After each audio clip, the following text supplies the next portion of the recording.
ఏపీకి rain alert ప్రకటించారు వాతావరణ అధికారులు. మరో 48 గంటల్లో నైరుతి రుతుపవనాలు రాష్ట్రంలోకి ప్రవేశించనున్నాయి. రాయలసీమకు రుతుపవనాలు చేరుకోనున్నాయని ఐఎండీ పేర్కొంది. దీంతో రానున్న 2 రోజుల్లో ఏపీలో విస్తారంగా వర్షాలు కురిసే అవకాశం ఉందని అధికారులు తెలిపారు. బంగాళాఖాతంలో ఏర్పడిన అల్పపీడనంతో ఏపీలో 3 రోజుల పాటు భారీ వర్షాలు కురవనున్నాయి.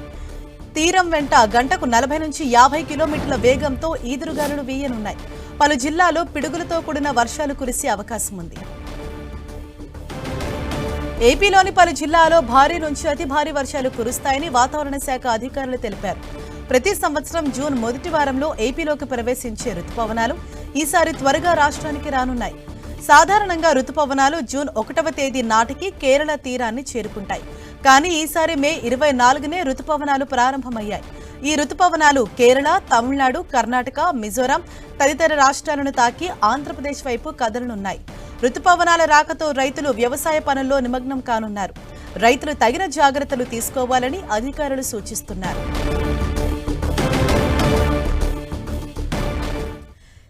ఏపీలో రానున్న రోజుల్లో భారీ నుంచి అతి భారీ వర్షాలు కురిసే అవకాశం ఉందని వాతావరణ శాఖ అధికారులు చెబుతున్నారు. మరిన్ని డీటెయిల్స్ తెలుసుకుందాం. మా ప్రతినిధి జార్జ్ విశాఖ నుంచి అందుబాటులో ఉన్నారు. ఎస్ జార్జ్, రాబోయే రోజుల్లో వర్ష ప్రభావం ఏపీలో ఏ విధంగా ఉండనుంది? అలాగే ఏ జిల్లాలకు అలర్ట్ ప్రకటించారు అధికారులు?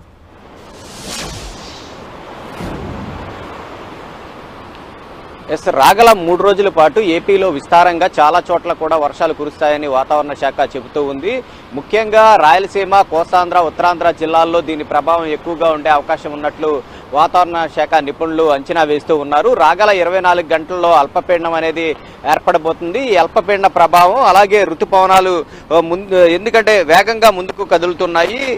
అవి కూడా 48 గంటల్లో ఏపీలోకి ప్రవేశిస్తూ ఉన్న నేపథ్యంలో ఈ అల్పపీడనం అలాగే రుతుపవనాల ప్రభావంతో చాలా చోట్ల కూడా అంటే విస్తారంగా మోస్తారు నుంచి భారీ వర్షాలు చాలా చోట్ల కూడా కురిసే అవకాశం ఉందని వాతావరణ శాఖ చెబుతూ ఉంది. ముఖ్యంగా చూసుకున్నట్లయితే కనుక రాయలసీమ, కోస్తాంధ్ర జిల్లాల మీద ఎక్కువగా ప్రభావం ఉండే అవకాశం ఉందని చెప్తూ ఉన్నారు. అల్పపీడనం ఏర్పడిన తర్వాత 48 గంటల్లో అది వాయుగుండంగా మారుతుంది. ఇది తెలంగాణ అలాగే ఆంధ్రప్రదేశ్ మీదుగా బంగ్లాదేశ్ వైపు పయనిస్తుందని అంచనా వేస్తూ ఉన్నారు.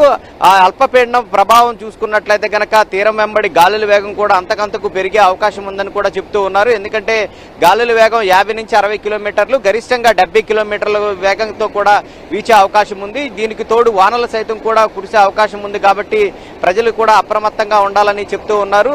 మరొక వైపు రుతుపవనాలు ఇప్పటికే కేరళని తాకిన నేపథ్యంలో ఇప్పటికే చాలా ప్రదేశాల్లో సైతం కూడా తమిళనాడు ఆ ప్రాంతాల్లో సైతం కూడా విస్తారంగా విస్తరించాయి. రాగల 48 గంటల్లోనే ఈ రాయలసీమలో ప్రవేశించి ఏపీ అంతటా కూడా విస్తరించడానికి అవకాశం ఉన్నట్టు వాతావరణ శాఖ చెబుతూ ఉంది.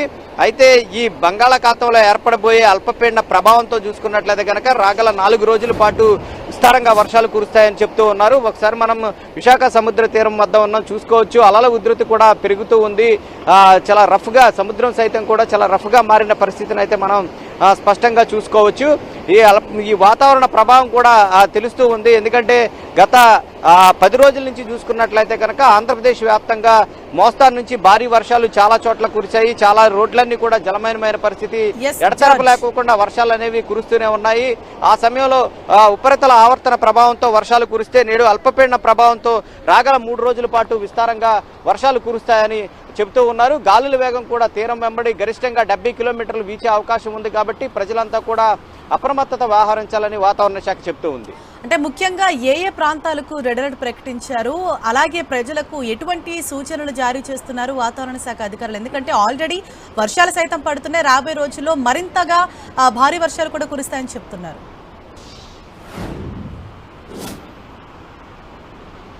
ప్రస్తుతానికైతే అల్పపీడనం ఏర్పడే దశలో ఉంది. కాబట్టి ప్రస్తుతానికి ఏ జిల్లాల మీద దీని ప్రభావం ఉంటుందనేది వాతావరణ శాఖ ఇప్పటికే జారీ చేసింది. ముఖ్యంగా చూసుకున్నట్లయితే కనుక రాయలసీమ అలాగే కోస్తాంధ్ర ప్రాంతాలు ఏవైతే ఉన్నాయో ఆ ప్రాంతాల్లో ఈ అల్పపీడన ప్రభావం ఎక్కువగా ఉంటుందని చెప్పారు. అయితే ఈ అల్పపీడనం ఏర్పడిన తర్వాత వర్షాలను బట్టి దానికి సంబంధించి రెడ్ అలర్ట్ని అయితే జారీ చేసే అవకాశం ఉంది.